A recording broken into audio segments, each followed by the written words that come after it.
Next question है जी 4.5। A force is acting on a body making an angle of 30 degree with horizontal. The horizontal component of force is 20 Newton. Find the force. एक force है किसी body पे apply हो रही है, हमें नहीं पता फोर्स कितनी है, हमने बताना है। हमें पता है इसका एंगल क्या है, हॉरिजॉन्टल यानी कि एक्स एक्सिस को हॉरिजॉन्टल एक्सिस भी कहते हैं। एक्स एक्सिस के साथ जो उस फोर्स का एंगल है वो 30 डिग्री है। तो जो एक्स एक्सिस का जो फोर्स का जो एक्स कंपोनेंट है जिसको एफ एक्स कहते हैं, उसकी जो अमाउंट है वो 20 न्यूटन है। फोर्स हमने बतानी है कितनी है। तो क्वेश्चन का डाटा लिखा, जो इसका एक्स कंपोनेंट है फोर्स का यानी कि एफ एक्स, वो है हमारे पास 20 न्यूटन। ठीक है, जो फोर्स का एंगल है वो बन रहा है जी 30 degree.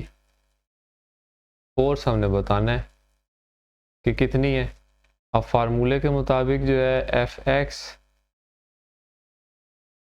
Is equal to F cos of theta.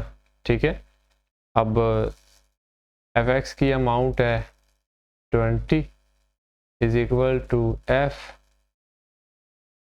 Cause of 30 degree.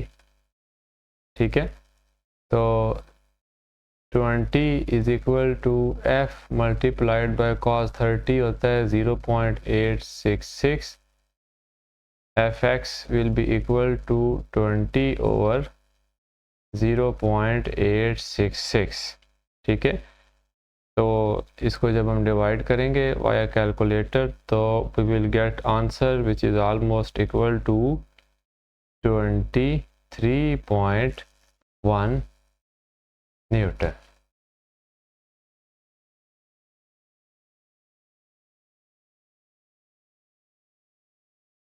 ठीक है, बल्कि मेरे पास जो इसका आंसर है वो 23.2 न्यूटन जो है वाया कैलकुलेटर इसका आंसर निकला है। तो डेसिमल पॉइंट के बाद अगर एक आध नंबर का फ़र्क भी हो तो वो जो आंसर है रिलायबल होता है, कोई इशू नहीं होता है इसमें। तो this is our final answer. Next question is 4.6। The steering of a car has radius 16 centimeter. Find the torque produced by a couple of 50 Newton. एक कार का स्टेयरिंग है, उसका जो रेडियस है वो 16 सेंटीमीटर है। आपने बताना है कि 50 न्यूटन की अगर फोर्स लगाई जाए तो उसमें कितना टॉर्क जो है वो पैदा होगा। सबसे पहले क्वेश्चन का डाटा नोट किया, फोर्स जो लग रही है वो है 50 न्यूटन। ठीक है, उसके बाद जो रेडियस है स्टेयरिंग का वो है 16 सेंटीमीटर। जब मीटर में कन्वर्ट करना हो तो 100 सेंटीमीटर्स का एक मीटर होता है। छोटे यूनिट सेंटीमीटर है, बड़ा यूनिट मीटर है। छोटे यूनिट से बड़े यूनिट में जाएं तो हम डिवाइड करते हैं, डेसिमल पॉइंट 2 नंबर पीछे चला जाएगा तो 0.16 मीटर ये जो है कन्वर्ट हो गया। अच्छा, अब इसमें समझने वाली चीज़ें दो हैं। सबसे पहली बात तो ये कि जो कार का स्टेयरिंग होता है उस पे दोनों साइडों से फोर्स लगती है। यानी एक अगर राइट साइड से उसको एक साइड पे यानी क्लॉक वाइज या एंटी क्लॉक वाइज घुमाया जाता है, दूसरे हाथ की भी उस पर फोर्स लग रही होती है। यानी जो उसका जो मोमेंट आर्म है वो राइट से भी होता है और वो लेफ्ट से भी होता है। ठीक है, यानी अगर उसको राइट साइड से दाएं हाथ की उस पर फोर्स लग रही है तो उतना ही मोमेंट आर्म उसका बाएं हाथ का भी, यानी उसकी जो कहने का मकसद है इसमें जो डिस्टेंस है वो डबल होगा।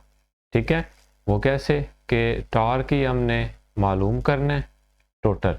ठीक है, और यहाँ पे जो टॉ होगा वो इज इक्वल टू होगा force multiplied by moment arm. ठीक है, और फोर्स है यहाँ पे अब समझने की चीज़ ये है कि जो फोर्स है और इसके साथ जो मोमेंट आर्म है वो रेडियस को हम डबल कर देंगे, यानी राइट साइड का भी रेडियस उसका और लेफ्ट साइड का भी रेडियस, तो ये मोमेंट आर्म मुकम्मल होगा। अब फोर्स है यहाँ पे 50 न्यूटन, ठीक है, मल्टीप्लाइड बाय 2 मल्टीप्लाइड बाय जो रेडियस है वो है 0.16। 50 को मल्टीप्लाई किया 2 के साथ और उसको मल्टीप्लाई किया 0.16 से, तो हमारे पास जो एग्जैक्ट आंसर आता है वो आता है 16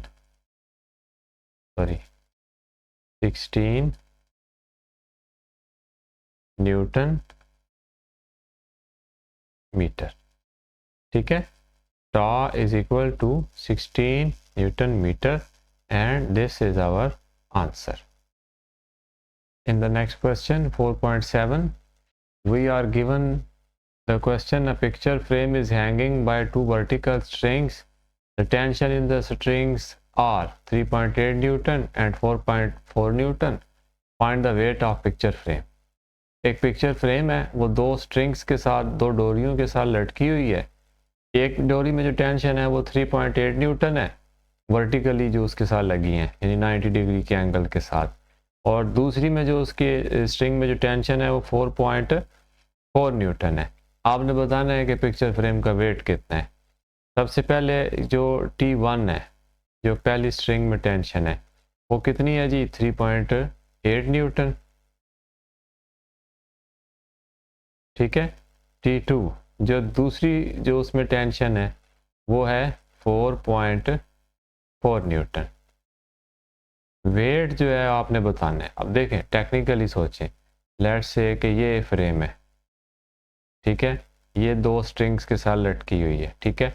अब वेट इसका क्या है कि वो ज़मीन जो है इसको जिस फोर्स से अपनी तरफ खींच रही है वो इसका वेट है, ठीक है। और ये अपनी जगह स्टिल अपनी जगह साकिन कब रह सकती है? जब इसको जो ऊपर की तरफ यानी रिवर्स साइड पे इसकी जो खींचने वाली जो इसकी फोर्स है वो उसके इक्वल हो, जितनी फोर्स से इसको नीचे खींचा जा रहा है, तभी ये अपनी जगह पे नहीं गिरेगी। और वो फोर्स किसके इक्वल होगी कि इन दोनों डोरियों में, इन दोनों स्ट्रिंग्स में जो टेंशन होगी वो उसके इक्वल होगी, ठीक है। यानी ये दोनों डोरियां जब इस पूरी का वेट संभाल सकेंगी, इस पूरी फ्रेम के वेट को कंट्रोल कर सकेंगी, तो ये कायम रहेंगी, अदरवाइज वो टूट जाएंगी। अब अगर वो टूट नहीं रही तो उनमें जो टेंशन है वो किसके इक्वल है? इसके वेट के इक्वल है, इसके वेट के इक्वल है, इसलिए ये फ्रेम गिर नहीं रही, ठीक है। तो यानी कि इसका जो वेट है फ्रेम का वो किसके इक्वल होगा? इसकी जो पहली स्ट्रिंग है उसकी टेंशन के प्लस दूसरी स्ट्रिंग है उसमें टेंशन के। यानी अब पहली स्ट्रिंग में उसकी कितनी टेंशन है जी? 3.8 न्यूटन। दूसरी स्ट्रिंग में टेंशन है 4.4 न्यूटन। 3.8 को आप 4.4 में प्लस करें वाया कैलकुलेटर तो you will get answer 8.2 newton. यानी उस पिक्चर फ्रेम का वेट कितना है जी? 8.2 newton. And this is our final answer.